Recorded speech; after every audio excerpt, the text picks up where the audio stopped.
고린도전서 12장 3절 말씀을 우리 다 같이 함께 기억해 봅니다.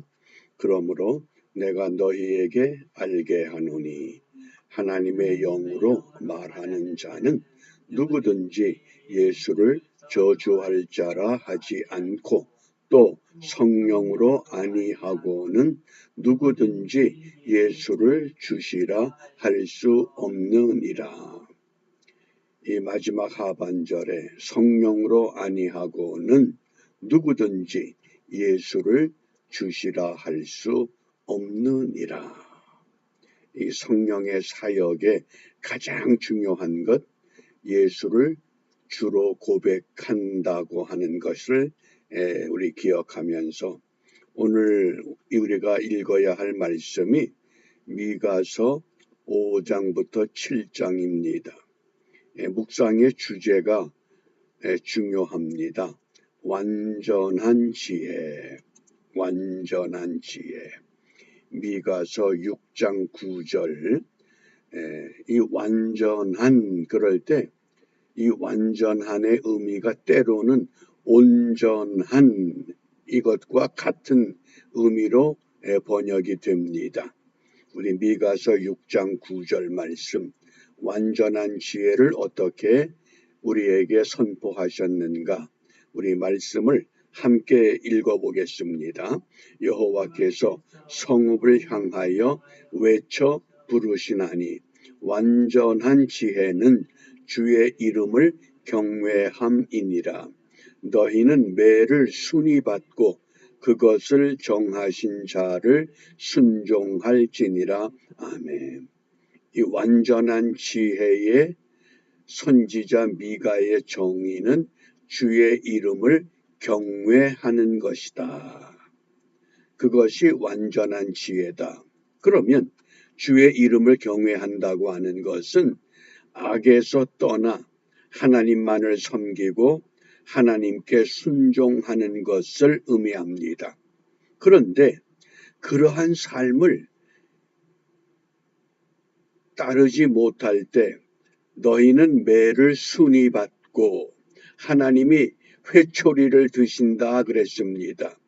이 매라고 하는 건 우리가 히브리 사전에서 회초리 나뭇가지 이렇게 번역되는 단어지만은 성경 전체 맥락에서는 하나님의 징계로 나타납니다. 왜?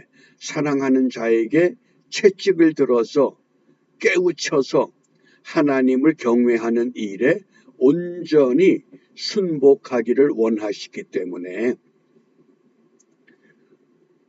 우리가 하나님을 완전한 지혜로 이야기를 합니다.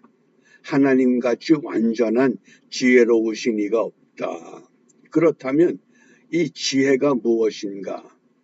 그 이솝 이야기에 사자의 지혜라고 하는 짤막한 이야기가 소개됩니다. 어느 동물 나라에 전쟁이 일어났습니다. 동물들이 모여듭니다. 그리고 사자를 총사령관으로 세웠습니다. 그러자 여러 동물들이 불평을 합니다. 저 당나귀는 전쟁에 나갈 수 없습니다. 왜냐하면 그 주둥이가 길어서 그 전쟁터에 어디에 써먹습니까? 또 그러니까 또 한쪽에선 저 토끼도 안 됩니다. 저 귀만 커서 바스락 소리만 나도 겁이 나서 도망을 치는데 저게 어떻게 전쟁에 나갑니까? 또 그러자 또 한쪽에서 저 개미 같은 놈들은 어떻게 전쟁터에 내보냅니까? 힘도 없는데 눈에 잘 띄지도 않는데 또 한쪽에선 저 코끼리는 어떻게 전쟁터에 내봅니까? 몸집만 육중하지 느려 빠져서. 그러자 총사령관 사자가 동물들에게 이렇게 호령합니다. 모두 조용해라. 내게 방법이 있다. 당나귀 입이 길어서 내가 나팔수로 쓸 것이다. 토끼 겁이 많어? 아니야. 토끼는 이 발이 빨라. 내가 전쟁터의 전령으로 채용할 것이다. 개미 눈에 잘 안 띄지. 내가 게릴라로 파견할 것이다. 코끼리 덩치 크지. 내가 군수 물자를 운반하는 일에 사용할 것이다. 사자의 지혜가 뭡니까? 단점을 장점으로 바꾸어서 쓸 수 있다고 하는 것. 하나님이 완전한 지혜자가 되신다고 하는 건 우리가 죄로 말미암아 단점을 갖고 있지만은 그 단점을 매를 쳐서 순복해서 하나님의 사람으로 사용하신다고 하는 것, 그것이 완전한 지혜라고 하는 겁니다. 이게 지혜입니다. 그런데 우리는 어리석어서 그저 단점밖에 보질 못합니다. 바보는 뭡니까? 단점도 보지 못하는 혼돈된 삶. 그러므로 성경은 완전한 지혜를 누구에게 허락하시는가? 잠언 2장 7절입니다. 그는 정직한 자를 위하여 완전한 지혜를 예비하신다. 누구를 위해서 완전한 지혜? 정직한 자. 정직한 자가 뭡니까? 세리가 성전에 올라가서 기도할 때 하늘을 우러러 보지도 못하고 하나님 부끄럽습니다. 나는 죄인입니다. 그저 나를 불쌍히 여겨 주옵소서. 그런데 그 거룩하다고 일컫는 바리새인들은 두 손을 들고 하늘을 우러러 보면서 모든 사람들이 놀랄 내용을 기도합니다. 하나님, 나는 바리새인 아닙니까? 내가 어려서부터 율법을 지켜왔습니다. 금식도 합니다. 11조도 합니다. 구제도 합니다. 저 세리와 같지 않음을 감사합니다. 그때 주님께서 뭐라고 꾸짖습니까? 왜 세리를 주님이 축복하십니까? 단점을 장점으로 사용하는 완벽한 지혜로운 주님이시기 때문에. 그래서 정직한 자를 위해서 완전한 지혜를 예비하시는데 그 완전한 지혜가 행실이 온전하도록 우리를 이끌어 감으로 세상의 온갖 환난 풍파, 온갖 질병, 이것을 막아주시겠다는 겁니다. 행실이 온전한 자에게 방패가 되신다. 이 말씀을 잘 기억하시길 바랍니다. 그는 정직한 자를 위하여 완전한 지혜를 예비하시며 행실이 온전한 자에게 방패가 되신다. 그러므로 하나님은 선지자 미가를 통해서 구약 시대나 지금이나 하나님을 따르는 백성들에게 요구하는 것을 세 가지로 말씀하셨습니다. 미가서 6장 8절입니다. 사람아, 주께서 선한 것이 무엇임을 내게 보이셨나니 여호와께서 내게 구하시는 것이.